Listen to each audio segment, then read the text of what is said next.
The bridge gave a single, catastrophic crack before Nathan Weston had time to do anything useful about it. He had been running hard across the old stone and timber span over the Greyfall River when the central support timber, rotted through by 2 weeks of autumn rain, snapped beneath his weight with a sound like a cannon shot. The near half of the bridge tilted, stones grinding loose from their mortar, and Nathan lunged for the far railing, missed it by 4 fingers, and went over the edge with nothing under him but 20 feet of cold air and the roaring brown chaos of the Greyfall in full flood. He hit the water badly, shoulder first, and the river swallowed him whole. The Greyfall in autumn flood was a different animal than the lazy green ribbon that wound through Crosshallow in the dry months. It was chest-high in places and neck-high in others, brown as old ale, filled with debris and the malicious speed of snowmelt, and a week of solid rain from the Thornback Mountains. It did not ask where Nathan wanted to go. It simply took him. He fought it the way any man fights a river that does not care about him uselessly at first, flailing against a current that had no intention of being fought, swallowing 2 mouthfuls of silty water before he remembered to close his mouth and kick.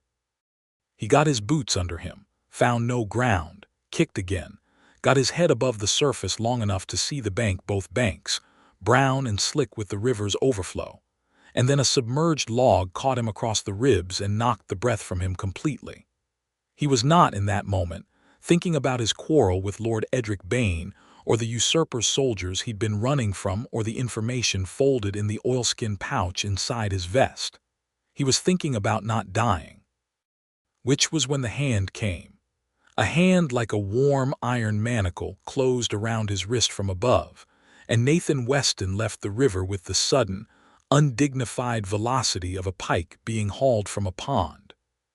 He was on the bank before he had time to understand what had happened, coughing river water onto cold mud, and when he finally raised his head, she was standing over him. She was massive in the way a good river oak is massive, not broad or shapeless but tall, commanding, dense with the particular power of something that had been tested by every storm and had not broken.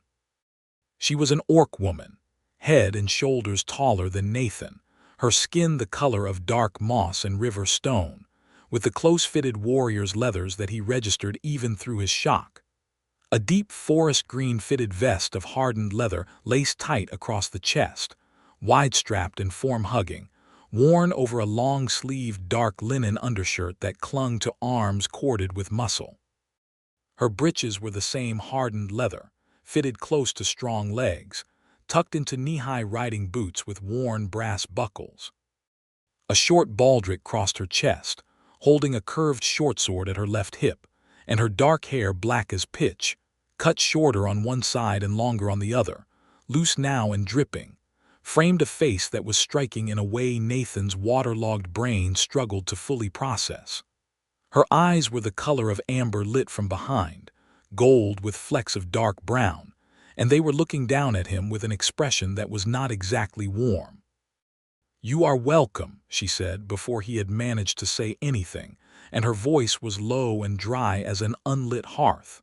Nathan coughed again, got an elbow under himself and stared up at her. "I was going to say thank you." "You were going to say nothing. You were going to drown." She crouched beside him not to help exactly, but to put her amber eyes level with his, and looked him over the way a person looks over livestock they're not sure they want to buy. Her lower jaw carried the small paired tusks characteristic of an orc woman, just visible when she spoke, and up close he could see the faint geometric tattoos that curved below her left cheekbone, some clan marking he didn't recognize. "You are not a river man." "I'm a woodsman," Nathan managed. The bridge has been rotting since summer. Everyone in Crosshallow knows this." She did not say it unkindly. She said it the way someone states that fire is hot. "I wasn't coming from Crosshallow." He pushed himself to sitting, taking inventory of himself, both shoulders still attached, all ribs present and accounting for themselves with various complaints, the oilskin pouch still inside his vest still buttoned. He was alive.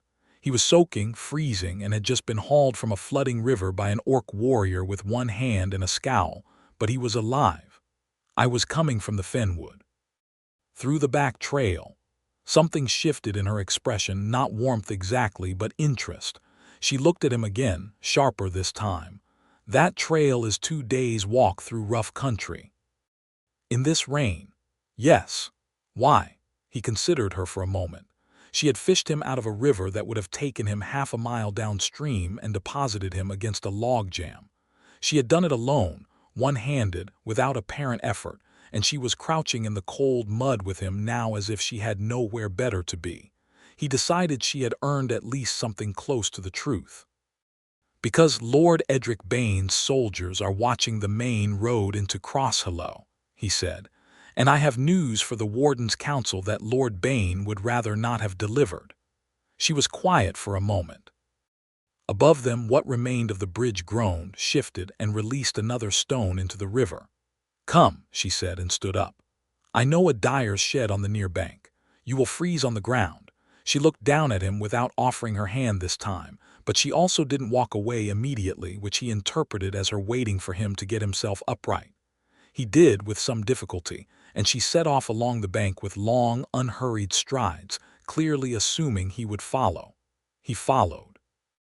That was the 23rd day of the autumn season, the day the floods came and the bridge collapsed, and Nathan Weston met Ghorza Rageborn.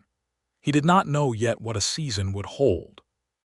The dyer's shed was a low-roofed outbuilding near the collapsed fuller's mill on the Crosshallow side of the river, half buried in shrubs and smelling permanently of weld and woad. It was dry, and there was a stone brazier that Ghorza lit without asking his permission, using a flint and steel from her belt pouch with the practiced efficiency of someone who had started 1,000 fires. Nathan sat on a dye-stained bench and dripped and shivered and watched her work. "What is your name?" he asked. "Ghorza Rageborn." She didn't look up from the brazier. "And yours?" "Nathan Weston. I'm the Warden's huntsman, assigned to the Fenwood and the surrounding country." Now she looked up. "The Warden of Crosshallow has no authority over the Fenwood. That is unclaimed borderland. That's why it needed a huntsman." He tried a smile. It came out crooked and possibly blue-lipped. "What are you doing on the Greyfall bank in a flood season?" She settled back on her heels, studying the small fire she'd built. "Working." "Doing what?" "What is needed." It was not evasion exactly. It was the answer of someone who was not yet sure whether she was talking to a person or an obstacle. "I came to Crosshallow 3 weeks ago. There is a lord here, Bane, who has been hiring blades to push people off their land. I heard a woman I knew had her farm taken. I came to look into it." "Bane." Nathan's jaw tightened. "He's not the rightful lord. Lord Havard Crane died in the late spring, and Bane is a cousin by a bastard line, and he's producing documents that everyone with eyes can see are forged, but his soldiers are real enough. He's been at this since midsummer." Ghorza's amber eyes were on him steadily now. "And the information in your coat." Nathan touched the vest automatically. He hadn't mentioned the pouch. "You are carrying something flat and rectangular against your ribs," she said, without inflection. "You checked it on the ground before you got up. Whatever it is matters to you more than your own warmth." He thought about it for 3 seconds. "Proof," he said. "Documents from the clerk of Havard Crane's household, sworn statements, and the authentic seal record of the Crane line's inheritance. The real heir is a young woman named Myra Crane who has been in hiding since Bane's soldiers came for her. These documents would establish her claim before the Warden's Council. And Bane's soldiers know you have them. They suspect. They had someone watching the clerk's house in Fenwood Village. I had to leave faster than I intended." He looked at his hands, which had stopped shaking somewhat, and held them toward the brazier. "Which is how I ended up on the old bridge in the middle of a flood, and then in the river, and then—" He looked at her here. Ghorza said nothing for a moment. Then, "How many soldiers does Bane have in Crosshallow?" "At least 20, maybe 30. He's been bringing men in quietly, billing them as household guards, but they're fighting men." Nathan hesitated. "You said you came to help a friend." "She is dead." Ghorza said it without drama, the way you report weather, but there was something underneath it, something dense and old and very dark, that Nathan didn't miss. "Bane's men burned the farm in early autumn." She did not get out. The fire crackled between them. "I'm sorry," Nathan said, and meant it completely. Ghorza looked at him. She seemed to be testing the quality of that apology, listening for whether it was the polite, reflexive kind or the kind that knew something about loss. Whatever she found, she held his gaze for a moment longer than necessary before she looked back at the fire. "The documents you carry," she said at last. "Getting them to the Warden's Council, that gets Bane removed.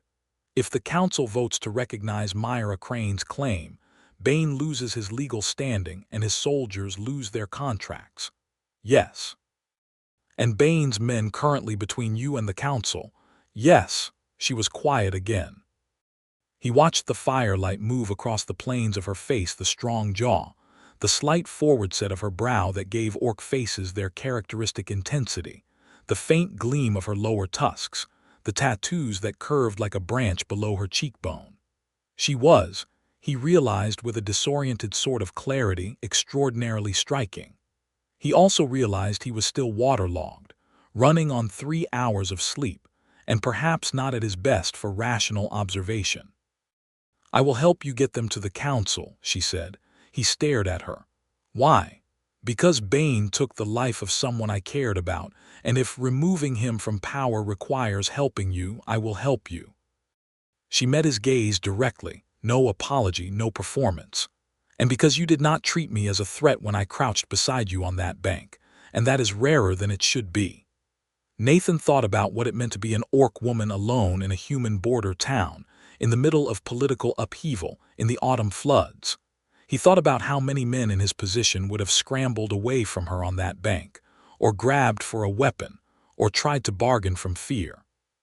He said, "All right, Ghorza Rageborn, I'll take the help." For the first time, the corner of her mouth moved in something that wasn't quite a smile but was adjacent to one. Crosshallow was a crossroads town in the oldest sense of the word. 3 major trade roads converged at its central market square, which meant that at any given moment it was full of people who were on their way somewhere else and not inclined to be too curious about other people's business. This made it, in theory, a good place to move carefully through. In practice, Lord Bane's soldiers had stationed themselves at 4 points around the market square and at the main gate of the Warden's Hall, and they were definitely being curious about people's business. Nathan and Ghorza came in by the Cooper's Lane, which wound around behind the Tanner's Quarter and opened onto the back alley of the Crossed Wheel Inn. This was partly because it avoided 3 of the 4 guard posts, and partly because Nathan had been staying at the Crossed Wheel before his emergency trip to Fenward, and he had a room there with a change of clothes and a fire. The innkeeper, a compact woman named Pars Donnell, who had been keeping the Crossed Wheel for 20 years and had very clear opinions about what went on under her roof, looked at Ghorza the way most of Crosshallow would look at Ghorza, with a mixture of wariness and something she was managing hard.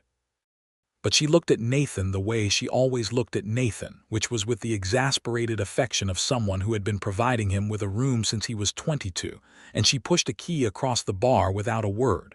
2, Ghorza said. Pars looked at her. 2 rooms, Ghorza clarified, if you have them. Pars worked her jaw for a moment, then pushed a second key across the bar. Whatever she thought about it, the Crossed Wheel was a business.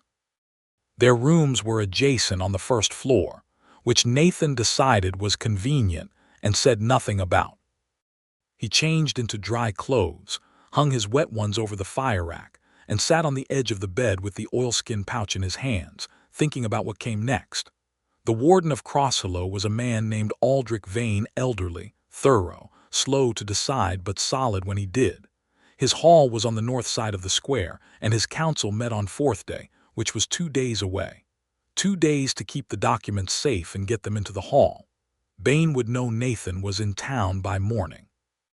The collapsed bridge would be reported, and the soldiers who had been watching the Fenward clerk's house would work out what that meant. 2 days felt very long. He knocked on Ghorza's door. She opened it immediately, which told him she hadn't slept, which told him they thought alike.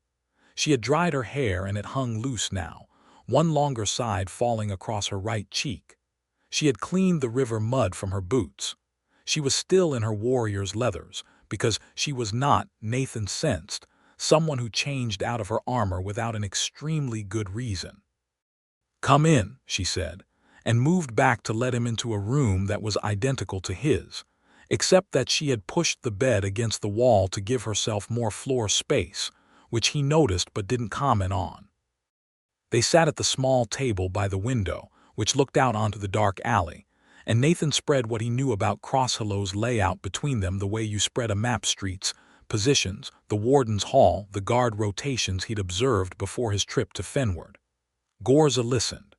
This was something he noticed about her immediately and kept noticing. She listened with her full attention, no interruptions, no visible impatience, the amber eyes steady and present. When he had finished, she asked 4 questions, all of them exactly the right questions, and he found himself rearranging his picture of the next 2 days around her additions the way you rearrange furniture when someone shows you which wall the light really comes from.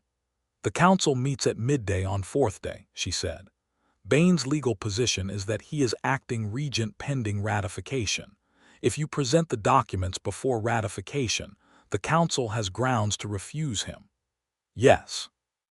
"Then we do not need to get you into the warden's hall until 4th day morning. We need to keep the documents safe for 2 days, and we need Bane to not know exactly where you are. He'll look for me here. He will look for you here, yes, but he cannot make an overt move against you in a public inn without showing his hand before the council meets. His legal position depends on appearing legitimate." She tapped the table once, thinking, "He will use someone quiet, a theft or an accident. Or more soldiers at the hall gate so I can't get in." "Yes." She looked at him steadily. "You should not be alone for the next 2 days." He met her gaze across the small table. The candle between them was low, and the light it put on her face was orange and warm, and the room was very quiet, and Nathan was aware, in a way he hadn't been entirely prepared for, of how close they were sitting. "Neither should you," he said. "If Bane's men identify you as connected to me, I am not concerned about Bane's men." "I know you're not. I'm saying I don't want you hurt." He said it plainly, the way he said most things, because he had always been better at plain than at elegant. Ghorza blinked, just once slowly, like a cat processing something unexpected. It was, Nathan thought, the first time he'd seen anything on her face that looked like being caught off guard. "You do not need to worry about me," she said, but it came out slightly differently than her other declarative statements. Less like a fact and more like something she was reminding herself of. "Probably not," he agreed. "But I'm going to anyway." She looked at him for a long moment. Then she looked at the candle, and something about the set of her shoulders changed almost imperceptibly. Something that had been held became slightly, very slightly less held. "2 days," she said. "Then we get your documents to the Warden's Council. Then we end Bane's claim." 2 days, Nathan agreed. He did not go back to his room for another hour. They talked about the roads, about Crossshallow's factional politics, about the Greyfall and why it flooded so badly in autumn, about the Fenwood which she had traveled through and he knew like his own hands. It was not a calculated intimacy. It was simply the kind of conversation that happens between 2 people who are both intelligent and fundamentally interested in the world, and it went where it went. And when Nathan finally stood to leave, he felt strange about it in a way that had nothing to do with the cold or the danger. He felt like he had been talking to someone who was paying real attention. He couldn't entirely remember the last time that had happened. The first day passed in controlled tension. Ghorza went to the market in the morning. She was difficult to miss, which meant that people watched her, and not generally, the small-framed huntsman who walked a careful 30 paces behind her through the crowds, observing the guard rotations and counting Bane's men, and noting which alley behind the spice merchant's stall was unwatched. She bought dried meat and hard bread from a stall whose owner looked at her the way many people in Crosshallow looked at her. Wary, sidelong, not quite hostile but not comfortable either. She paid for what she bought, said thank you to no one in particular, and walked on. Nathan caught up to her at the edge of the North Market where the stalls gave way to the stone-paved approach to the warden's hall. 6 men at the hall gate, he said quietly, looking sideways. 2 at the spice corner, 3 patrolling the south road. 8, she said. You missed the 2 in the cooper's loft above the tannery. He looked. He had, in fact, missed them. They were positioned in a shadow behind a shutter, which was clever. That's more than before. Bane knows you are coming. She kept walking, not looking at him, voice low and even. He is not certain you are here yet, but he is preparing for it. Then we need to change how I get into the hall. I have been thinking about that. She turned east at the wellhead, and he followed, and they walked until they reached a quieter street where no one was near enough to hear. The hall has a side entrance used by the household staff, a supply door on the baker's alley. I know it. There's a bar on the inside. There is a woman who works in the warden's kitchen who has had her own difficulties with Bane's household. Her brother was one of the men Bane displaced from the estate near Millhaven. She may be willing to leave the bar lifted on 4th day morning. Nathan looked at her. You found that out today? I talked to people. She said it simply, as if it were obvious. People talk to me when I listen, even when they would rather not like me. He thought about what it cost her, the sideways looks, the automatic wariness, the market vendor who had not quite met her eyes, and how she moved through it all with a steadiness that looked like indifference, but which he was beginning to understand was something harder and more deliberate than that. You're very good at this, he said. At what? At making things work. He hesitated, because what he actually wanted to say was something more specific, something about how watching her move through a hostile environment and dismantle its obstacles one by one was one of the more impressive things he had seen in his professional life, which had included tracking wounded boar through the fenwood in the dark, but it seemed too much for a market street. So he said, at being useful. Ghorza looked at him sidelong for a moment, the amber eyes doing that considering thing. You are also good at this, she said. Most men watching guards try to make it obvious that they are not watching. You watched the hall gate and nobody noticed. I've been reading forests for 12 years. Reading people isn't that different. They were walking close together now, close enough that their arms nearly touched, and Nathan was aware of it the way you're aware of a fire when you've been cold, not urgently, not dramatically, but with a warmth that you want to move closer to and aren't sure you should. Are there many orcs in the fenwood? She asked. I've met 2. Neither of them was much interested in conversation.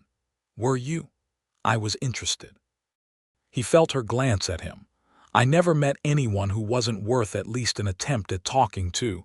Usually it's the other person who isn't interested. She was quiet for a moment. You have lived alone in the fenwood for how long? 7 years. Before that, 2 years as a common forester, and before that he stopped. Crosshallow, I grew up here. Then I went to the fenwood because the warden needed a huntsman and I needed the wood. You needed the wood, she repeated as if tasting the phrase. I'm better in the forest. Things are clearer there. The politics here, he gestured at the town around them, vaguely. I understand them. I just don't fit inside them very well. No, she said thoughtfully. Neither do I. They looked at each other. Something passed between them that was not words. That evening, at the crossed wheel, Pars Donnell put 2 bowls of mutton stew on the bar, and the 2 of them sat at the corner table and ate together, which prompted exactly the looks that Nathan expected, and Ghorza received with the same steady detachment she brought to everything. One man across the room muttered something to his companion. Nathan's head came up and his jaw set, but before he could say anything, Ghorza's hand came across the table and settled briefly on his forearm. Not tonight, she said quietly. We have bigger problems. He subsided, but only partly. You shouldn't have to ignore it. I do not ignore it. She ate another spoonful of stew with deliberate calm. I decide what deserves my attention. That man does not. She looked at Nathan directly. But you defending my honor would be noticed by the wrong people, and I do not need defending. I need you to get to the council hall on 4th day. He held her gaze. There was something complicated happening in his chest that he was not going to examine right now in the corner of a public inn with Bane's men 2 streets away. Fair enough, he said, and ate his stew. Later, much later, When the common room had emptied and Pars was dousing the wall sconces one by one, Nathan and Ghorza were the last two at the table, and the conversation had moved from tactics to territory, to the kind of things that happen when two careful people have been careful for too long, and the hour gets late enough that it stops feeling worth it. He told her about the fenwood at first light, the particular quality of the morning there, how the mist sat in the low places, and the deer moved out of it like they were emerging from another world. She told him about Grackenwald, the clan home in the eastern mountains, and how the clan fire burned all year, and how she had left at 19 because the clan's way of settling things was not always her way and she had needed to find her own. Was that hard, he asked. Leaving the clan, she thought about this. Yes and no. The people I loved were there, the place was there. But I was always, she searched for the word, too much of one thing and not enough of another for the clan's comfort. Too willing to question, too unfinished. You seem very finished to me, Nathan said, and it came out slightly differently than he intended, warmer and more personal, and he saw the amber eyes soften for half a second before she managed neutral again. You have known me for 2 days. I know, he said. I know. He was quiet for a moment, turning his cup in his hands. You seemed finished when you were standing over me on that riverbank scowling at me, which was the first thing you ever did, and I thought, that is a person who knows what she is. The half-second of softness came again, and this time it lasted longer, and she did not entirely manage neutral afterward. Her expression settled into something that was unmistakably warmer. She looked at the table, then back at him. You were very blue in the lips, she said. I know. And you had a piece of river grass on your head. I did not know that. You did. And then slowly, like a fire that was not quite sure it had enough fuel, she smiled. A real one. It transformed her face with a warmth so completely at odds with the scowl he'd first seen that it hit him somewhere directly behind the sternum, and he sat with it for a moment because he wanted to keep looking at it, and he was not going to be clumsy about that. Good night, Ghorza, he said, when the smile had faded back to something merely warm. Good night, Nathan Weston, she said. He went to bed and did not sleep for an hour, and the hour was not unpleasant. The second day brought trouble faster than expected. It started at the baker's alley. Nathan went to confirm the arrangement with the kitchen woman, a small, tired-looking person named Essa who carried the look of someone who had been afraid for a long time and was tired of it, and found 2 of Bane's soldiers positioned at the mouth of the alley, which was new. They had not been there the day before. Ghorza spotted them from the far end of the street and held Nathan back with 2 fingers on his elbow, a light, brief contact, but specific. He stopped. They retreated to the Fuller's Lane and reconsidered. They know about the side entrance, Nathan said, or they are being cautious everywhere. She watched the mouth of the alley from around the corner of a shuttered cooperage, thinking, we need another approach. The hall has a cellar entrance, old drainage tunnel that runs under the baker's square to the river. But the river is flooded. How flooded? I don't know. High, but not the full flood level. The bridge would have done more damage if it were the full flood. He looked at her. It would be navigable with care. She thought about this for approximately 4 seconds. Tonight, she said. We go tonight after dark. I will go in first and confirm it is passable. You're not going into a flooded drainage tunnel alone. She looked at him. I'm serious, he said, holding her gaze. I know the tunnel layout. You don't. We go together. She held his gaze for a moment. He got the impression she was weighing his stubbornness against the available options and finding it, possibly for the first time in the conversation, a quality she could work with. Together, she said. The rest of the day they spent apart for safety, with 2 planned meeting points at intervals of 3 hours. Nathan used the time to locate the tunnel entrance, which was behind a rusted iron grate at the river level below the hall's foundation, accessible by a narrow, slick path of exposed bank that the flood had not yet reached, barely. He also, on the way back, was not quite careful enough. He rounded the corner from the river path into the back of the cooperage lane and walked almost directly into a pair of Bane's soldiers. They were young, which did not make them less dangerous. They wore Bane's green and black livery and they had swords at their hips, and the moment they saw Nathan their hands went to the hilts with the practiced ease of men who had been told to bring in a specific person. "Huntsman," the taller one said, "Lord Bane would like a word." "Lord Bane can request a formal meeting through the warden's office," Nathan said, which was bold and not particularly helpful, and the taller soldier's hand finished its journey to the sword hilt and closed there. Nathan took a half-step back, calculating distances. He had a hunting knife at his belt. Not ideal. Ghorza dropped from the cooperage roof. She had been moving along the roofline parallel to him since the river path. He understood this only after the fact, that she had been tracking him, watching his back, and she landed between Nathan and the two soldiers with a sound like a stone placed deliberately, not thrown, and straightened to her full height. She did not draw the short sword at her hip. She simply looked at them. The younger soldier, to his credit, did not run immediately, but his hand came off his hilt.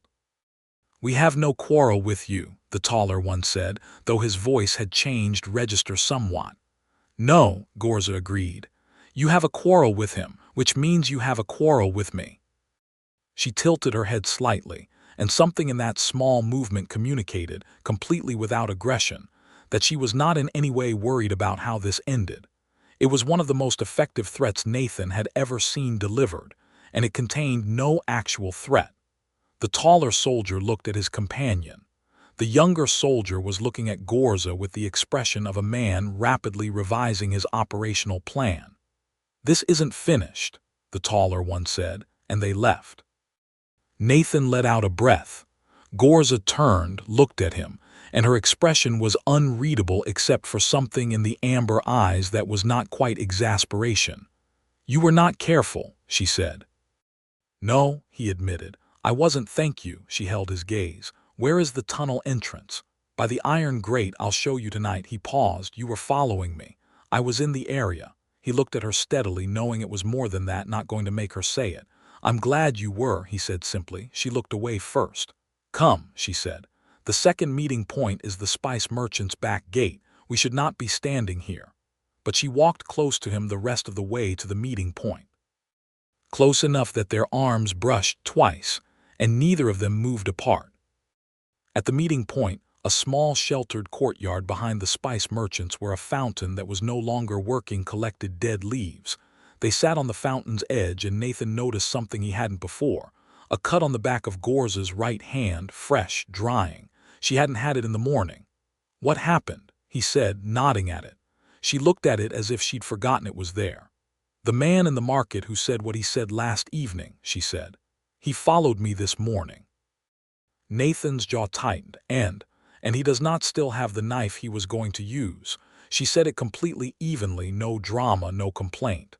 "The cut is minor. The knife is in the river." Nathan said nothing for a moment, because everything he wanted to say was too much and too many things at once. He reached into the inside pocket of his vest and took out the clean cloth he used for field dressing game wounds. She watched him without comment as he took her hand and wrapped it carefully, not tight, just covering. She let him.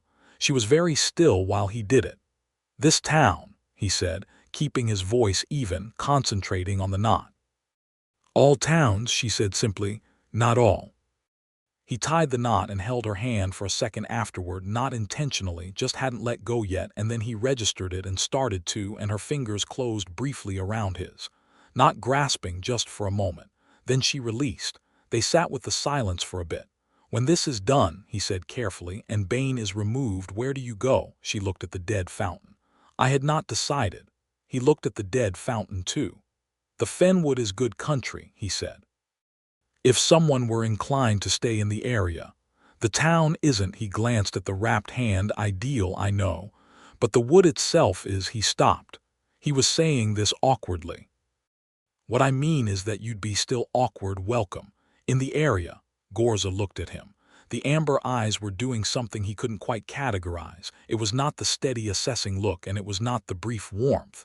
It was something more open than either, something she seemed to arrive at without quite intending to. "I will think about it," she said. It was not a no. That night after midnight, they went into the tunnel.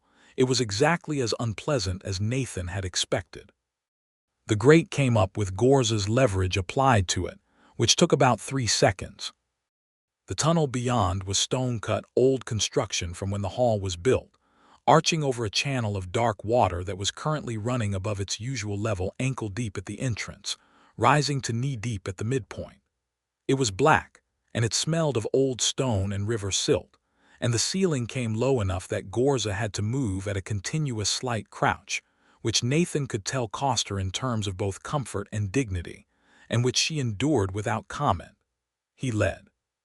She stayed 2 steps behind, one hand occasionally on his shoulder to track his position in the dark, and those moments when her hand was there were warm in a way that the rest of the tunnel was absolutely not. The cellar hatch at the far end opened into a storeroom below the warden's hall, empty at this hour, smelling of old wine and stacked firewood. They came up through it, dripping and crouched in the dark. "Tomorrow morning," Nathan breathed. "We come through here, we go directly to the council room. We are there before Bane's men can block the entrance. And if Essa did not receive the message to unlock the cellar hatch from this side, she did. She is, I trust her." "All right," Ghorza said. "All right." She was still crouched, their heads closed together in the dark of the storeroom, and Nathan could hear her breathing, steady and measured, and feel the warmth from the proximity. "Nathan, yes. If they stop you at the council room door, if Bane has soldiers inside the hall, you give me the documents." He started to protest. She put her hand flat against his chest, not hard, just there. "I am harder to stop than you," she said, very quietly. "You know this." He did know this. He didn't like it. "And if they try to stop you," he said. In the dark, he felt more than saw her expression change, that small, adjacent to a smile thing. "Then they will have a difficult morning," she said.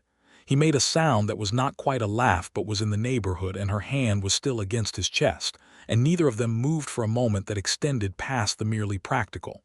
"Ghorza," he said, and his voice came out differently than he intended, lower and more direct. "After this is done." "You were going to say something before about the Fenwood," she said. Her voice was also different. "You stopped." "I did," he breathed. "I was going to say that it is a good wood. For 2 people, I mean. If both of them knew the forest, it's large enough. There is more than enough territory." He was aware, being spectacularly inarticulate. He was a man who had spent 7 years talking mostly to trees, and it showed. Ghorza's hand shifted slightly against his chest, not pulling away, just moving, feeling the beat there. "You are asking me to stay," she said, "not a question." "Yes." A long pause. In the dark he could not see her face. "We should survive tomorrow first," she said. But she did not take her hand away, and when they finally moved to go back through the tunnel, she let her fingers trail across his collarbone as she withdrew, which was, he was absolutely certain, not accidental. They slept 3 hours each, taking turns keeping watch, which was practical and also meant they were in the same room. And when Ghorza took his watch and told him to sleep, he lay down on his bed with his boots still on and looked at the ceiling for 10 minutes, listening to her breathe from the chair by the door, and then he slept better than he had in 2 weeks. 4th day morning came gray and cold, with a thin rain that turned the market square slick and kept most of Crosshallow indoors. Nathan was dressed and carrying the oilskin pouch inside his vest before the sky was fully light, and Ghorza was already waiting, standing by the window, watching the street below. She looked in the gray morning light like something from a story that had not finished yet. Tall and still, the warrior's leathers dark from the rain on the shutters, the amber eyes on the street below with complete attention. She had relaced the vest's front closure since he'd last seen her the night before. It was tight and precise now, as if she'd done it with particular care. 3 soldiers at the baker's alley, she said, without turning. Then we go the other way. Nathan checked the pouch, checked it again. Tunnel. Tunnel they went. The tunnel was worse in daylight's absence and better because they knew it now, and they moved through it faster, the cold water around their knees, and came up through the cellar hatch that swung open when Ghorza pressed it. Essa had kept her word, into the storeroom, which was empty and dim. The council room was on the hall's first floor, above and to the right. They came up the servants' stair, which was narrow enough that Ghorza's shoulders nearly brushed both walls simultaneously, and Nathan heard voices from the hall's main corridor, the heavy, deliberate voices of soldiers trying to sound casual. He pressed Ghorza back with one hand, listened, counted footsteps. 2 men. Patrolling. They waited in the stairwell until the footsteps passed, then moved. The council room door was heavy oak with iron banding. Nathan pushed through it and came into the council chamber, which was already occupied. Warden Aldrich Vane sat at the head of the long table, a small man in his 70s with a face like weathered granite and eyes that noticed everything. Beside him sat 3 of his 5 council members, and across from them, already present, already seated as if he owned the room, was Lord Edric Bane. Bane was 40, sharp-faced, with the kind of confidence that came from knowing he had soldiers in the hall and a seal on a document he'd paid well for. He was accompanied by a man in formal clerk's robes and 2 armed guards flanking the door behind him. Inside the council room, which was technically a violation of the council's rules, but which no one in the room had apparently challenged.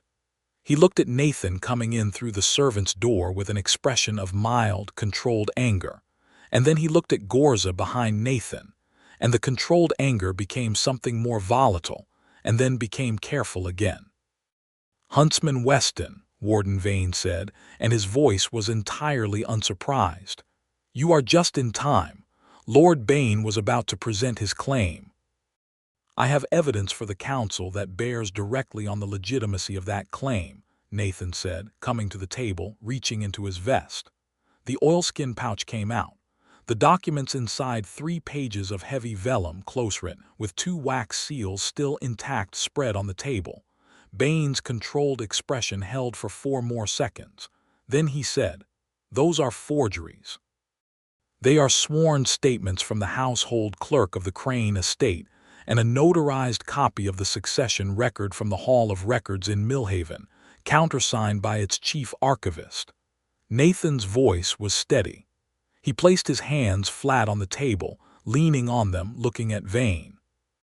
"They establish that Lord Havard Crane's legitimate heir is his daughter Myra Crane, currently in protective custody at the Millhaven Sisterhood. Bane's claim is through a collateral line that the succession record explicitly excludes." Vane picked up the first document. His expression did not change, which was its own kind of message. Bane stood up. "This man is a servant of the old lord's faction. The documents are manufactured. I have soldiers in this hall and I will not." "You have soldiers in this hall," Vane said, without looking up from the document, "which is a violation of the council's chamber rules and which I have been noting with displeasure since you arrived this morning." He set the document down and looked at Bane with the particular calm of a man who had spent 50 years watching powerful people overreach themselves. "Sit down, Lord Bane." Bane did not sit down. He looked at his 2 guards, and the 2 guards looked at Ghorza. Ghorza had positioned herself between Nathan and the guards at some point in the last 30 seconds without Nathan consciously noticing her do it. She was standing with her thumbs hooked in her belt and an expression of perfect, absolute composure, and she was looking at the 2 guards with the same steady, unhurried assessment she had turned on Bane's soldiers in the Cooperage Lane. The guards looked at each other. "My lord," the clerk beside Bane said quietly and urgently. Bane sat down. The council heard the evidence for 2 hours. Bane's clerk offered counter-arguments. Nathan answered them. Ghorza stood against the far wall for most of it, arms folded, watching the room with the patience of a mountain, and once, when one of Bane's soldiers outside the door tried to open it, she simply placed her back against it from the inside, and whoever was on the other side gave up after 3 attempts. At midday, the warden called a recess, conferred with his remaining council members, and returned a verdict that carried the weight of a man who had never particularly enjoyed being maneuvered, and had now run out of patience for it entirely. Bane's claim was rejected. Myra Crane's succession was formally recognized. Bane and his household were given 3 days to vacate the Crane estate and the town of Crosshallow, and Bane's soldiers were dismissed from their contracts effective immediately, with a strongly worded note to the mercenary guild. Bane left the chamber without looking at Nathan. He looked at Ghorza briefly and then looked away, which was, Nathan thought, the correct decision. When the chamber doors finally opened and the soldiers in the hall found themselves without a contract, the hall quieted with remarkable speed. Nathan walked out of the council room with the oilskin pouch empty in his hands, and the autumn light coming through the hall's windows was cold and yellow and very real, and for a moment he just stood in it. Ghorza came to stand beside him. "Done," she said. "Done." He turned to look at her.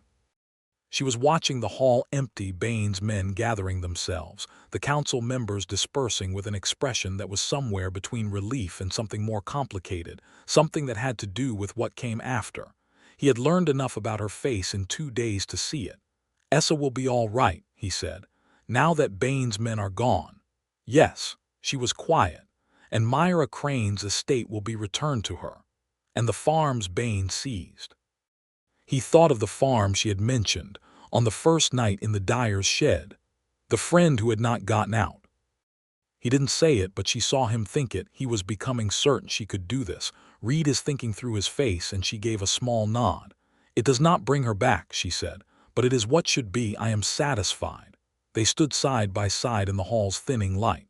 "I have to make a report to the warden," Nathan said, "and arrangements for Myra Crane's escort back to the estate. That will take a few days, maybe 4 or 5. I know. After that, I go back to the Fenwood. My post there." He looked at her directly. "I meant what I said last night, in the storeroom." She looked back at him, and the amber eyes were completely open. It was the most unguarded he had ever seen her face, and it was arresting, this woman who was afraid of nothing, who moved through the world with that absolute self-possession, looking at him with something that was very clearly want and very clearly not certain and very clearly real. "I have nowhere fixed to go," she said. "Then come to the Fenwood," he said, and his voice was rough in a way he didn't try to hide. "Come with me. I have a station house that is larger than it needs to be for one person.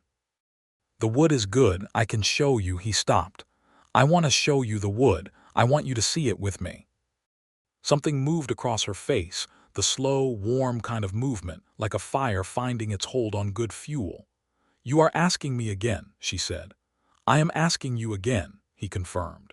She was quiet for one long moment, and then she said, "Yes," in the same plain, direct way she said everything, and it landed in Nathan's chest and stayed there like something that had been looking for that particular place for a while.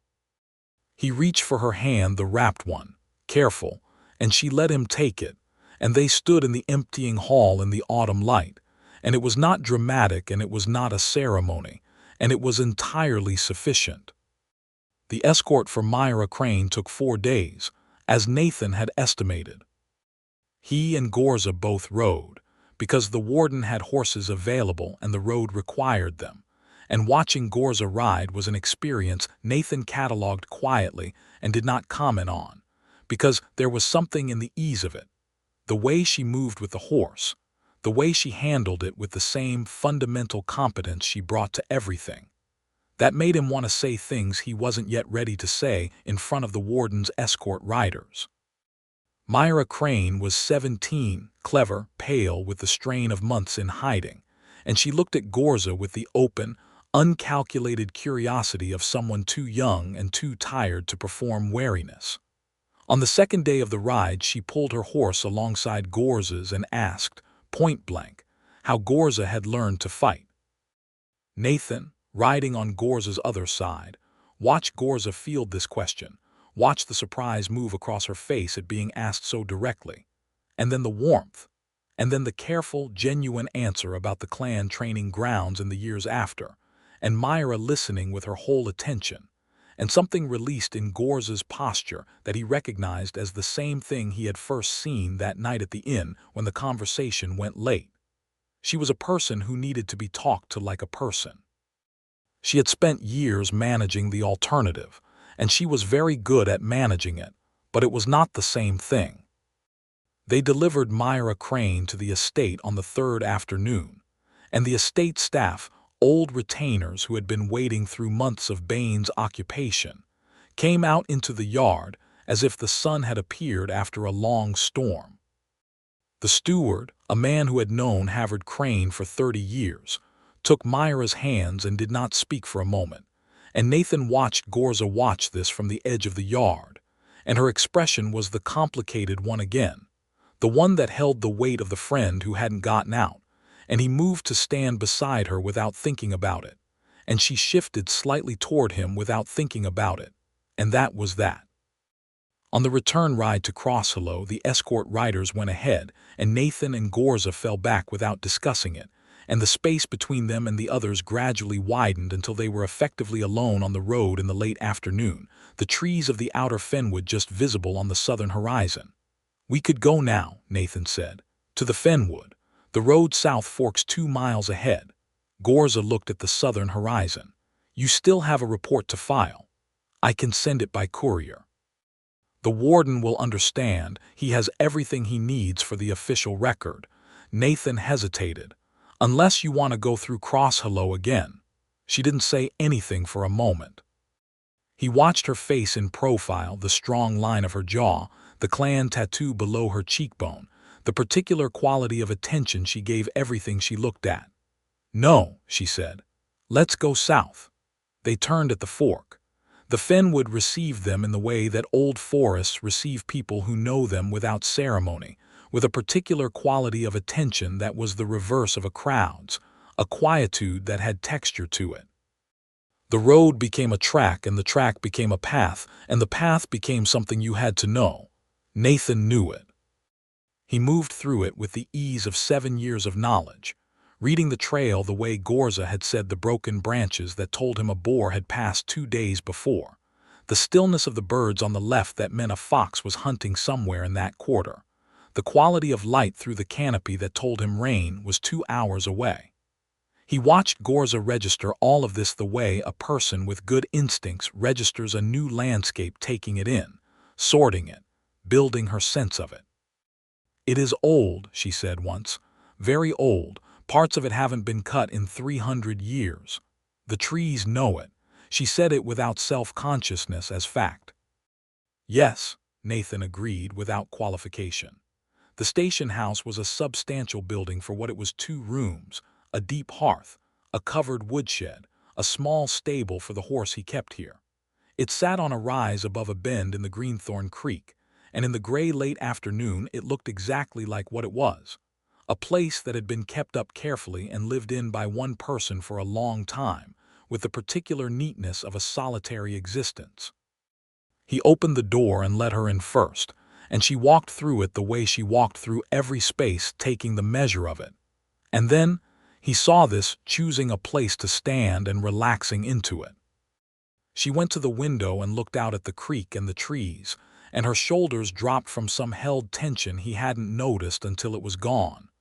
"Good," she said, and it carried more weight than the word usually did. He built the fire. She unpacked the saddlebags. They moved around each other in the small space with a naturalness that had no business being that easy for 2 people who had known each other for 5 days, and Nathan noticed it and thought, with the clarity of someone who has spent 7 years living alone and knows exactly what the absence of this feels like. Yes, this is what it is supposed to be. Rain arrived, as he'd predicted, and fell against the shutters with a steadiness that turned the woods outside into a gray curtain, and the station house into the only warm room in the world. He cooked, there were supplies, he kept the house stocked, and she sat at the table and they ate, and the conversation ran from the Crane estate to the Greyfall Bridge's state of disrepair, to the question of whether the Fenwood's boar population was cyclically up or down, which was a more interesting question than it sounded. And somewhere in the middle of it, she leaned her chin on her hand and looked at him across the table with the open, unguarded expression that he was beginning to understand was what Ghorza Rageborn looked like when she had decided fully to be somewhere. He held her gaze for a moment. "What?" he said. "Nothing," she said. But she was still looking, and after another moment she said, "I did not expect this. The Fenwood, she said it directly the way she said everything, and it hit with all the force of directness. I came to Crosshallow for one purpose. I did not expect anyone. Neither did I," he said, and his voice came out rough again, which was becoming a pattern. "I came back to Crosshallow for one purpose. I especially did not expect to fall into a river." The corner of her mouth moved. "You fell into it very completely," she said. "I did," he agreed. "And you fished me out with one hand and a scowl, which was," he looked at her steadily, "the most welcome thing that has ever happened to me, as it turned out." The expression that moved across her face then was not the small adjacent smile. It was the full one, the real one, warm and sudden, and it went all the way to the amber eyes. Nathan got up from the table and came around to her side, and she turned in her chair to face him, and he crouched down to be level with her, which put them very close, and he looked at her face, the amber eyes, the tattoo below her cheekbone, the slight curve of her lower tusks, all of it extraordinary, all of it her, and he said, "I am very glad you were on that bank." "So am I," she said. Her voice had gone quieter.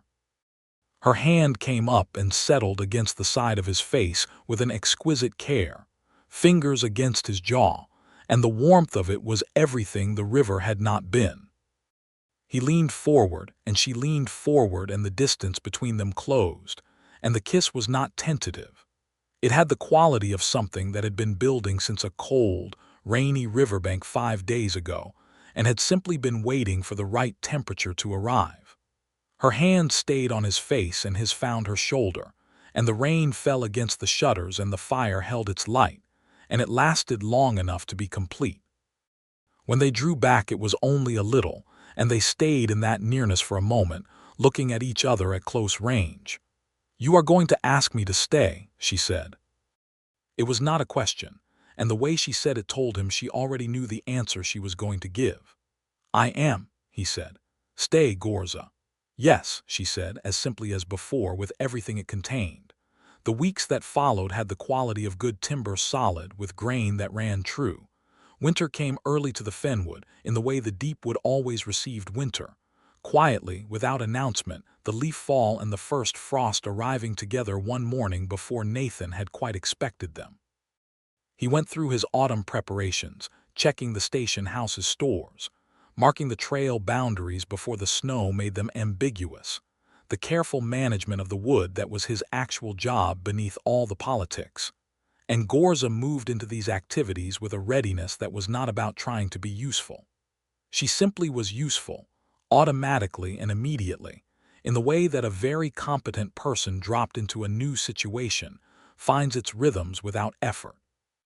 She could track better than he could, which he discovered on their third day out together when she identified a trail he had walked past twice as fresh deer sign correctly, and he looked at it and saw what she meant and felt the honest pleasure of being shown something by someone who knew more. He told her so. She looked at him with those amber eyes, and he saw, again, that small genuine surprise at being acknowledged without reservation. He began to understand that nobody had done that very much. He began to make a deliberate practice of it, whenever it was true, which was often. In exchange, she learned the Fenwood's particular character, the way the wood spoke in terms of sound and movement, the specific vocabulary of this place, its boar trails and deer runs, and the places where the creek bent and pooled in ways that attracted life in winter when the running water was the only unfrozen option.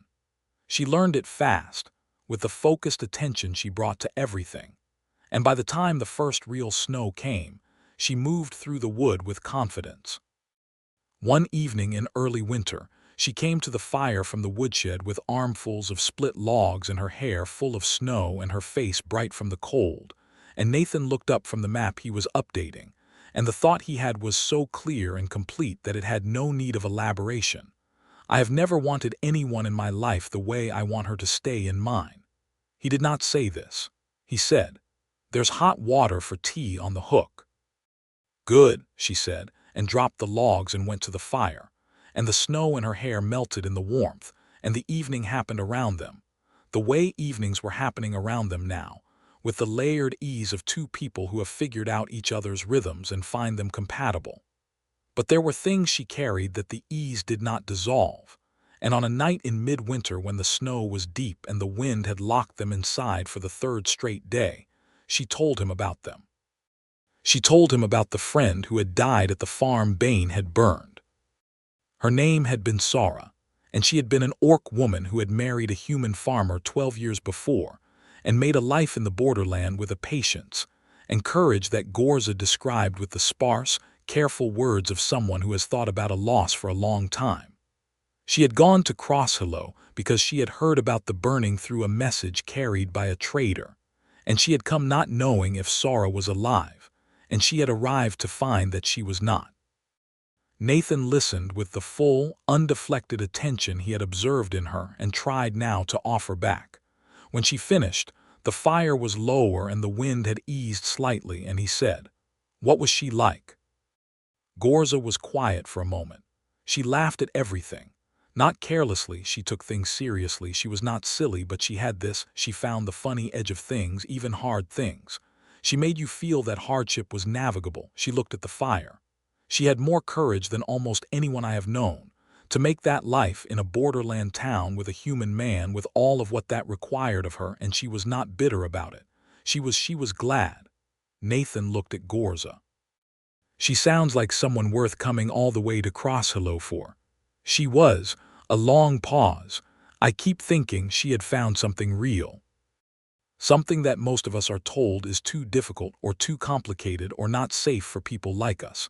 And she had it and she was happy with it, and then it was taken. She turned to look at him and her amber eyes were not wet, but they held the weight of something they had been carrying for a while. I was angry. I am still a little angry, but I understand her better now. Why she chose what she chose. The fire crackled. "You mean us," Nathan said. "I mean," she said very carefully, "that I understand how someone like Sara could look at a human man and think, yes, that one, and not regret it." He held her gaze for a long moment. Then he got up from his chair and came to sit beside her on the floor against the hearth, the way they had fallen into sitting sometimes on cold nights when the warmth was better closer down, and she leaned into him with the full, trusting weight of someone who has decided that this is a safe place, and his arm went around her and he held on. "Ghorza," he said into her hair. "Yes, I am very glad you chose me." She turned her face up to look at him. This close in the firelight, she was extraordinary in a way that never became ordinary. The warm amber of her eyes, the strength and beauty of her face, the small tusks, and the clan tattoo that were entirely and essentially her. She looked at him with all of it open and she said, "I'm very glad you were clumsy enough to fall into a river." He laughed, a real laugh, surprised out of him, and she smiled, the real one, and he kissed her, and the fire held its warmth. And outside the snow came down in the deep and the wood was quiet and the night was long and sufficient. Spring came, as it does, slowly and then suddenly, and with it came news from Crosshallow that Nathan received from the warden's courier with a complicated feeling. Lord Bane had not, in fact, accepted his removal graciously. This was, in retrospect, predictable. He had retreated to his original estate on the other side of the Thornback Mountains, collected what supporters remained to him, and had now filed a counterpetition with the regional authority, a body that existed somewhat above the warden's level, a panel of senior lords who adjudicated territorial disputes and had, in theory, the power to overturn the warden's decision. The counterpetition had legs, the courier told Nathan. Bane had found a sympathetic ear on the panel. Not a majority, but enough to call a formal hearing, which was scheduled for the 22nd day of spring, 6 weeks hence in Millhaven, the regional capital. Myra Crane would need to appear in person with full documentation of her claim, and she would need to appear with witnesses who could speak to the authenticity of the Crosshallow Council's evidence. Nathan read the letter twice. Ghorza read it once over his shoulder. 6 weeks, she said. 6 weeks. He set the letter on the table. "I am the primary witness. I have to go. I know. And Bane will know I'm going. The road to Millhaven is long and has several chokepoints." She came around to the other side of the table and picked up the letter, studying it. He cannot interfere with a formal hearing before the regional authority. But the road to the hearing, she set the letter down, is not the hearing. No, Nathan looked at her. Will you come? She looked back at him without hesitation. Yes. The road to Millhaven was 12 days in good conditions and 15 in mud season, which was what they were in. They went through Crosshallow to collect the documentation from the warden's archive.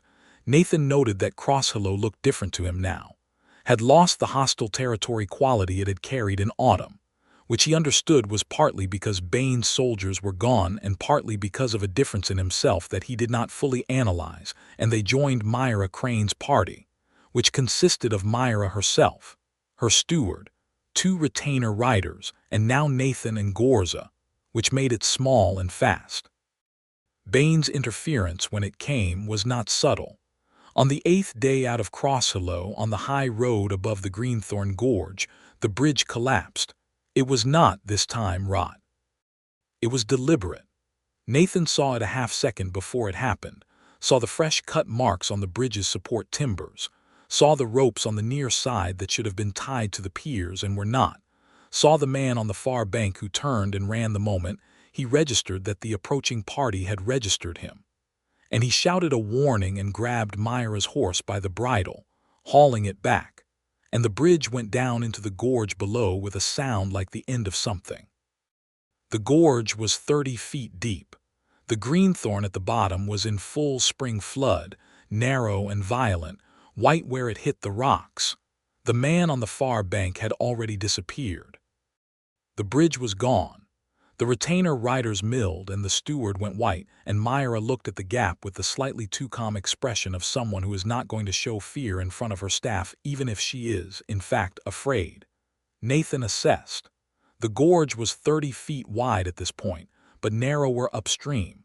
He could see from the road's elevation that it pinched to perhaps 15 feet, half a mile up. Not bridgeable, but possibly fordable if the Greenthorn was shallow enough there. Upstream, he said to Ghorza. She was already looking upstream. Yes, I see it. The ford might be passable this time of year.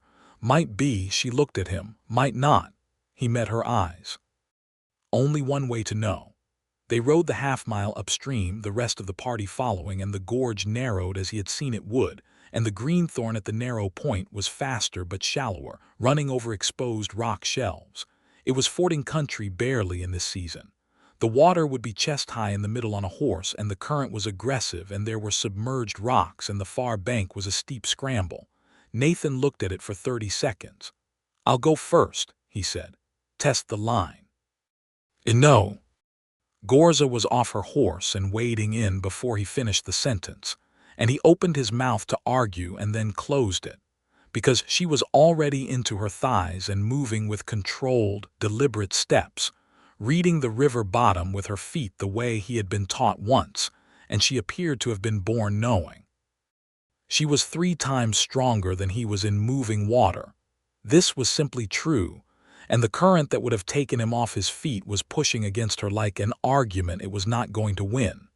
She reached the far bank, soaked to the ribs, climbed out, turned back and raised her hand. "Good, come across." The horses went in one at a time, held steady by Nathan on the near bank and pulled forward by Ghorza on the far one, and Myra crossed holding her horse's mane with the composure of someone who was going to get her claim before the regional authority if it required swimming the Greenthorn herself. And when all of them were on the far bank, streaming and cold but intact, Nathan was the last. He waded in. The current hit him at the thigh and he braced, taking it step by careful step, and at mid-channel where the water reached his waist and the current was at its worst, his right foot came down on a sloped rock and slid, and for one lurching moment he was going over again, the exact terrible familiarity of it. And then both of Ghorza's hands caught his arm from the far bank and he was stable. And she was pulling him forward with the same single-minded efficiency that she had brought to hauling him out of the Greyfall. And he came out of the Greenthorn onto the far bank on his hands and knees, coughing, and she crouched beside him exactly as she had on the Greyfall bank in autumn. He looked up at her, water running down both their faces, The gorge around them, the rush of the river, the rest of the party watching. "Again," he said. She looked down at him with the amber eyes, and this time the scowl was not a scowl. It was something entirely other, something that was unmistakably, undeniably his. "You have to stop falling into rivers," she said. "I know," he said. "It's a problem." She took his arm and helped him up, and when he was standing she did not let go of his arm, and he did not step away. And Myra Crane on her horse watched this with an expression of someone 17 years old who has seen something she will remember. Millhaven was a proper city, cobblestones and Guildhall and 3 competing inns, and a market that ran 6 days of 7. The regional authority hearing was held in the old magistrates' hall, which was stone and high-windowed and smelled of old documents and power. Bain was there. Of course he was there. He sat at the petitioner's table with his false clerk and 2 lawyers, and he looked at Nathan with cold, controlled fury, and he looked at Ghorza, who sat beside Nathan, arms folded, entirely unhurried with something that was trying to be contempt and not quite achieving it. The hearing lasted 3 days. Nathan gave testimony. He was clear, specific, and unflappable because he had had 12 years of field work in conditions that required clarity and specific observation and being unflappable, and a courtroom was not, in the end, more frightening than a wounded boar in the dark.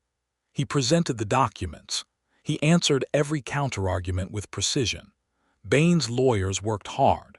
They were good. One of them was very good, and on the second day Nathan came out of the hall with the feeling that it was closer than he would have liked, and Ghorza was waiting at the door. She was not permitted as a witness, being associated with Nathan, but she was there every time he came out, and she looked at his face and said, "Tell me." He told her.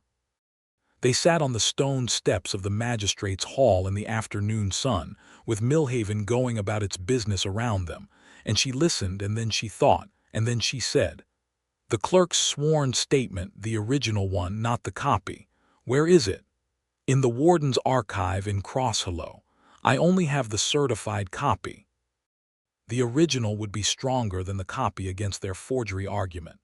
"Yes, but send a writer to Crosshallow tonight. The warden can authorize release of the original to a courier. It will arrive in time if we ask for an extension on the 3rd day's proceedings." He looked at her. "You think that changes it?" "I think it removes their strongest argument. The copy can be called into question. The original document with the archivist's seal cannot." She met his gaze. "It is worth the effort." He sent the writer that night. The warden authorized the release.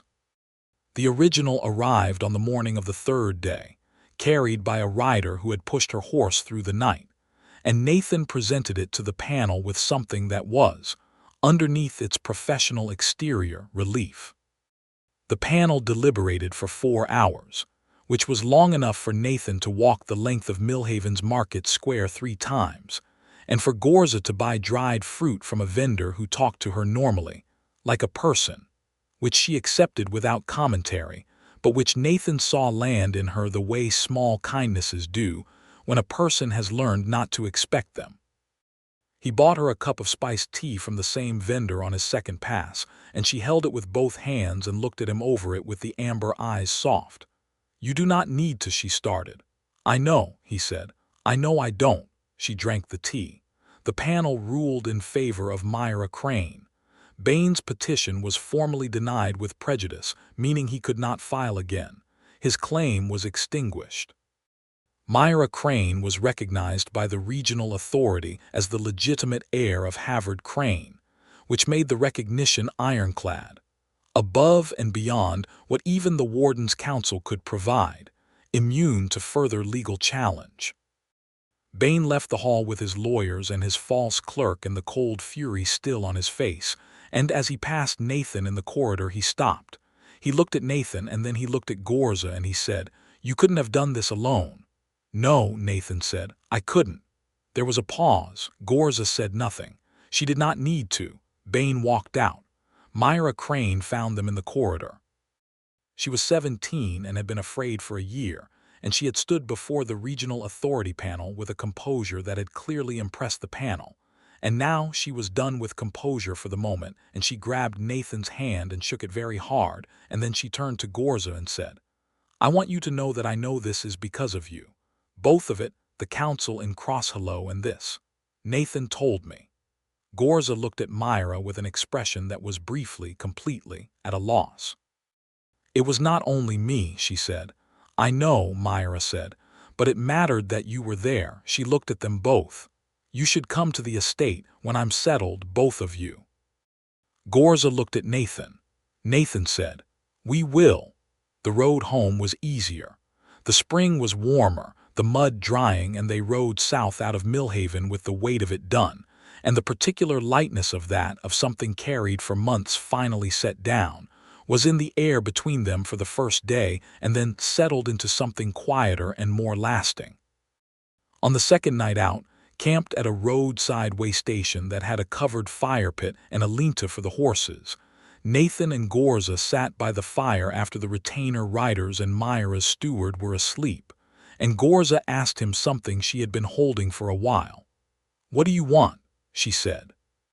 Not from the situation or the outcome. She meant in a longer sense than that, and he knew it. He thought about it honestly. "This," he said. "The fenwood, the work, you," he looked at the fire. "I have not wanted much for most of my life.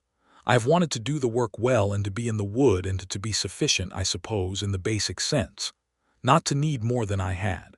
But I would be lying if I said this," he gestured between them, "inadequately, was not more than I thought I was going to have.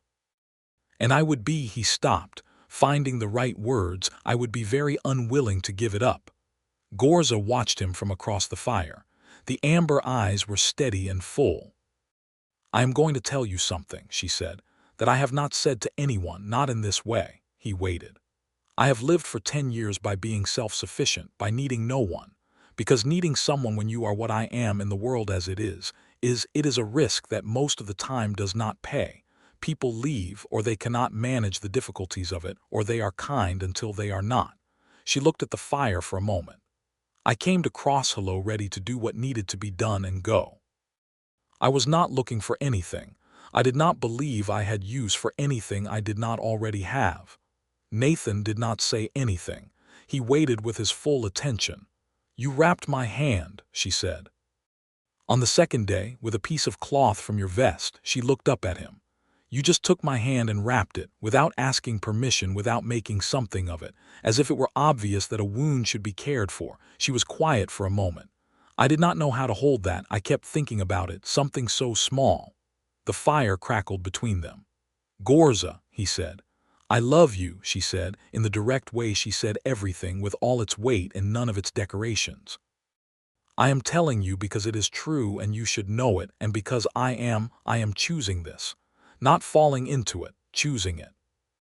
He was around the fire before he had made a conscious decision to move, and she looked up at him, and he crouched down to her level and took her face in his hands and looked at her, at all of her.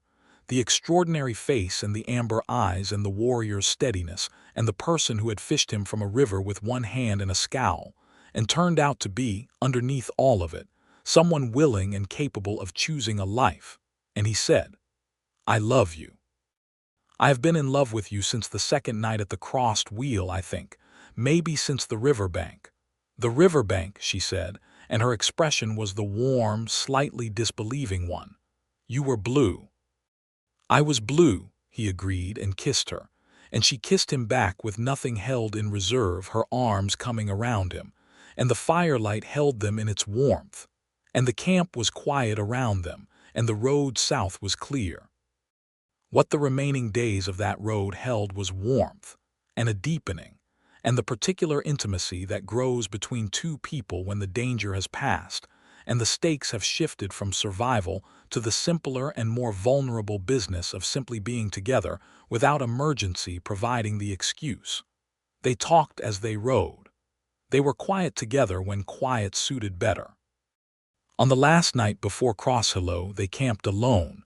The retainer riders and steward had turned off to the estate road and built a fire in a clearing off the south road, and the spring night was cool and clear, and the stars over the fenwood were visible from here as a bright mass against the dark. Nathan named stars for her. She knew different names for them, the Orc Sky names from her clan's telling, and they traded these back and forth for a while, the human names and the clan names, holding hands beside the fire, and it was one of those conversations that seems small and is not. She showed him the mark that ran along her right forearm, a deliberate scar, not from battle, carved in a specific pattern. Clan marking, she said. It means I passed the trial of solitude. Every orc at adulthood goes into the mountain alone for 20 days. This marks the return. What happens during the 20 days? Whatever happens, she traced the mark absently. Some come back changed, some come back cert, some, she paused, some don't come back. What did you come back as? She considered this. Myself, she said, for the first time entirely. I came back knowing that I was going to leave eventually because who I was did not entirely fit what the clan needed. It was not a comfortable thing to know, but it was true. And now, he said, she looked at him, the firelight on her face, the amber eyes, the whole gravity of her. Now I am somewhere I fit, she said. He pulled her close and she came without resistance, her head against his shoulder, the warmth of her absolute. They sat like that for a long time, the fire burning down, the stars overhead, the fenwood a dark presence to the south. There was an understanding between them, not stated explicitly but clear, that the Fenwood station house would be both of their home. That his post was his post, but the wood was large enough and the work could accommodate too. That she would go where her work took her, she was not and would not be, a person who stopped having her own purpose, but that she would come back. They entered this understanding the way you enter a wood you know, not with ceremony, but with the knowledge of its paths. The last matter that needed closing was small in one sense and not small in another. Nathan rode to Crosshallow a week after their return to the Fenwood, carrying a formal report to the warden and an unofficial communication that he was requesting a modification of his post's terms. Specifically, authorization for a second resident at the station house in an advisory capacity, which was a dry, bureaucratic way of saying something that Warden Vane, who was old and thorough, and had clearly noticed everything that had happened in his hall in autumn, read with an expression that might have been the closest he came to amusement. He signed it.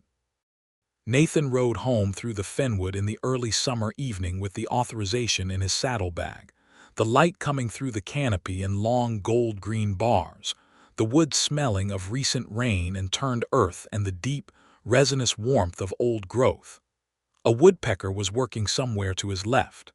A deer crossed the path ahead and paused, considering him, then decided he was insufficient cause for alarm.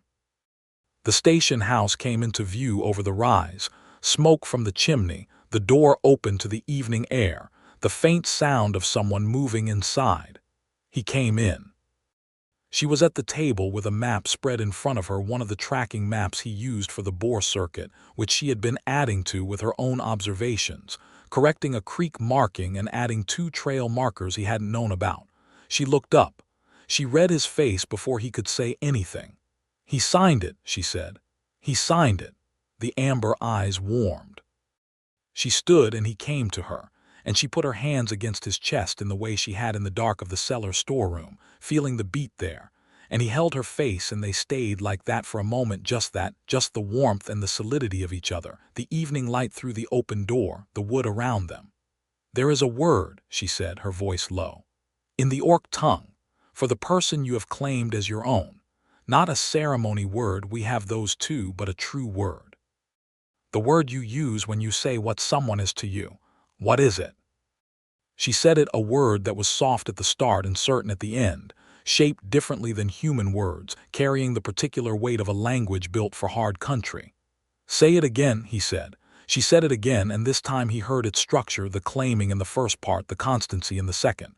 What does it mean, he asked. Precisely, she looked at him steadily. It means mine and kept. He was quiet for a moment, holding that. Then that, he said, simply, completely. She kissed him and he pulled her close, and outside the Fenwood held the summer evening in its old hands, full of the sounds of a living wood bird settling into dusk song, the creek below the rise running clear now that the floods had passed, the wind in the canopy making the sound that wind always makes in old trees, which is the sound of something that has been here a long time and expects to remain. There was nothing grand about it. There was no ceremony, no council, no hearing. There was a huntsman and a warrior in a station house in the deep wood, at the end of a long season that had cost them both things and given them something they had not gone looking for, and the choice they had made between them was not dramatic. It was simply final and warm and real. The bridge on the Greyfall was rebuilt in late summer new timber, properly mortised, funded by the Crane estate as one of Myra's first acts of lordship, which was a practical and quietly symbolic beginning to her tenure. Nathan heard about it from a trader passing through on the South Road and told Ghorza that evening, and she received this news with a look that was satisfied in a specific way. "Good," she said. "No one else should fall off it." "I didn't fall off it exactly," Nathan said. "I fell through it. The distinction is less important than the outcome," she said. He thought about the outcome, the cold water, the grip on his wrist, the scowl on her face when he opened his eyes on the bank, and thought that there had never been a better fall in the history of poorly maintained bridges. "I suppose you're right," he said. She looked at him across the table with the amber eyes warm and certain, and she was his and he was hers, and the wood was quiet and it was enough. It was, in fact, more than enough. It was exactly and precisely everything. The Greyfall ran on below the town, clear now after the autumn floods had passed, finding its way to wherever rivers go when the season is done and the world is moving into its next thing. Up in the fenwood, the station house light burned through the evening, and the trees were thick with the last of the summer's growth, and 2 sets of boots stood by the door, and the map on the table had new markings in 2 different hands, and the fire in the hearth was well kept. The season had been long and it had cost what it cost, and at the end of it 2 people who had not been looking for each other had found each other in the loudest, coldest, most involuntary way possible, one falling, one catching, and had done the rest the hard way, the honest way, the only way that means anything, by showing up again and again, through the flood and the dark and the hearing and the long road and choosing. She had chosen him. Again and again she had chosen him. And he had chosen her with the same certainty, and the same simplicity, and the same lack of reservation. Whatever came next, and in a world with hard roads and long winters and the endless ordinary difficulty of 2 lives built into one, they would meet it the same way. Together, and chosen and kept.